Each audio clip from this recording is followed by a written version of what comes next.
Assalamualaikum, welcome to chapter 2, SMG 453, needs and some solution.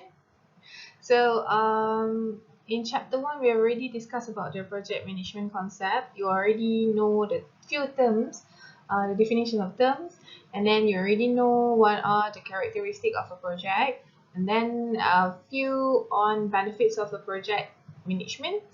So today we are basically going into needs and solutions. Okay, needs and solution happens when there is a needs from the customer and you solve it by creating or developing a proposals. Okay, so this is the learning objective. At the end of this chapter, you should be able to review the project life cycle by identifying the needs, propose a solution, perform the project, and then terminate the project. Focus on the needs identification, identify needs and select project. You also should be able to develop request for proposal, RFP. RFP developed by the customer, sent to the contractor for the contractor to develop a proposal. Okay, and then the proposal solicitation process. Okay, so next is needs identification.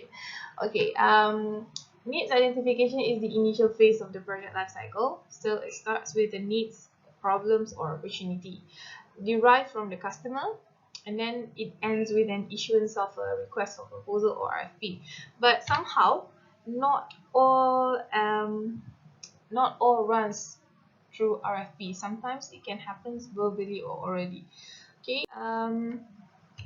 So prior to preparing an RFP, the customer will need to recognize the need, problem, and opportunity for us, the contractor, to solve it.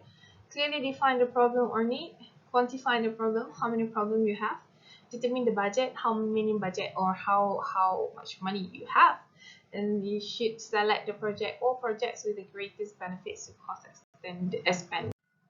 Right, so next is project selection. So involve evaluating various needs or opportunities and then decide which of these should move forward as a project that should be implemented. Okay, sometimes we need to focus on few projects or maybe one or two projects only. Okay, we cannot like take all the projects and run it, because we should see which give us more profit, which of the project give us loss. So we need to evaluate that.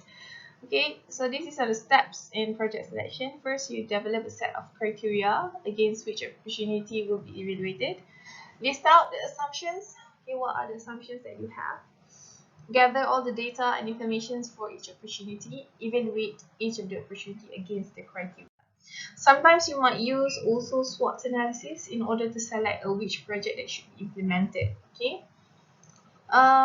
Group consensus lead to better quality decision and higher acceptance of the decision. Of course, when you're doing this, you have your own team, so you need to discuss among your team whether what you should and shouldn't do, and which project that should be implemented. So group discussion and group decision is one of the best method. You cannot please everybody, but at least when you're pleasing the majority of the people in your team, that will be more than enough. Okay.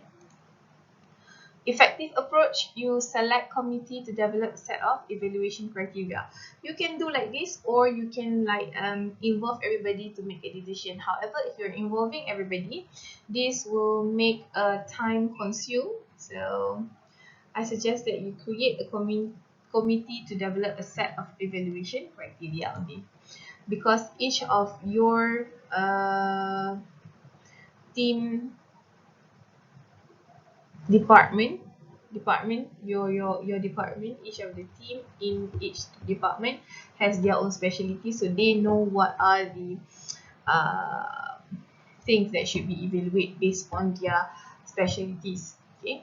In most cases, selection based on a combination of quantitative and qualitative evaluation. Sometimes we run by survey, we run by survey, and some run by interview or observation.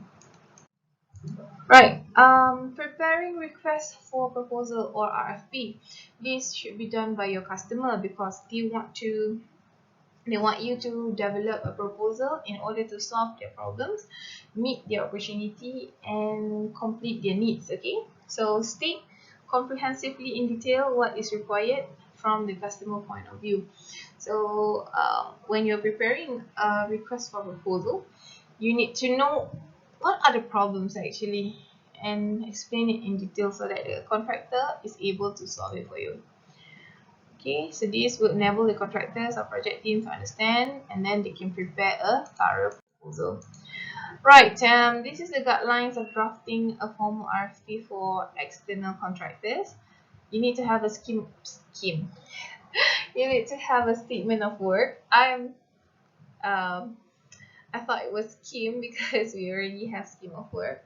Okay, what are the customer requirements, deliverables, when can it be completed, customer supply items, what are the items supplied by the customers, approval required by the customer, and type of contract. Okay, other than that, should also be included the payment terms. Okay, you're paying it cash, check, bank check, or whatever it is. So the required schedule for completion, instructions for the format and content of the contractor proposals, due date for proposals, evaluation criteria, and the funds that the customer has available. Okay. Next is about lobbying the proposal. So in order to do so, you need to identify and select group of contractors in advance and send them the RFP. As a customer, you already identify your group of contractors that you are looking forward to work with in implement your project. Advertise it in certain business newspaper versus considered a competitive situation because you have a group of contractors and they're competing towards getting your RFP. Alright, next is lobbying proposal again, but you do not provide information that is not provided to all the contractors. You cannot be biased even though there is one of the contractors is your brother or your sister. You still cannot provide them information. You cannot leak the information. So you have to make sure that each of the contractors that you choose get the same information. This is to avoid bias. Okay. Not only that, you can also hold the meeting for them to explain the RFP and answer their questions. This is very good because you can explain in very detail about what is your need and what is your real problem so that they understand and they can solve it very well. Okay, so I guess that is all for this chapter. If you have any questions, you can ask me at my Padlet, and I hope to see you again on the next online class. Thank you.